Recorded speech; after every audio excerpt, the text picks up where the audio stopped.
நீங்கள் வெறும் வயிற்றில் டீ குடித்தா உங்கள் வயிறு என்ன சொல்லும்?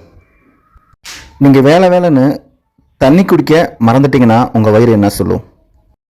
நீங்கள் பல் விளக்கிட்டு நாக்கு சுத்தம் பண்ணாமல் விட்டிங்கன்னா அந்த நாக்கு என்ன சொல்லும்? நீங்கள் ஹெட்ஃபோனை மாட்டிக்கிட்டு 100ல் பாட்டு கேட்டிங்கன்னா உங்கள் காது என்ன சொல்லும்? உங்ககிட்ட அடிக்கடி சொடக்கு போடும் பழக்கம் இருந்துச்சுன்னா உங்கள் விரல் என்ன சொல்லும்? வாங்க கேட்கலாம். வெறும் வயித்துல காஃபியா? உள்ள நெருப்புடான்னு பாட்டு ஓடுது. அப்புறம் எரிச்சலா இருக்குன்னு நெஞ்ச புடிச்சிட்டு என்கிட்ட வராதீங்க. ஆசிடிட்டி அள்ளும். என்னது? வேலைன்னு தண்ணி குடிக்கவே மாட்டீங்களா? ஒழுங்கா குடிங்க பாஸ், இல்லன்னா உள்ள கல்குவாரி உருவாக ஆரம்பிச்சிரும். பாஸ், என்னையும் ஒரு மனுஷனா மதிங்க. பிரஷ் மட்டும் பண்ணா போதாது, டங் ஸ்கிரைப்பர், அதாவது நாக்கு வழிபான் போடுங்க. 90% கிருமி இங்க தான் குடித்தனம் பண்ணுது. ஐயோ, கொஞ்சம் கருணை காட்டுங்கய்யா.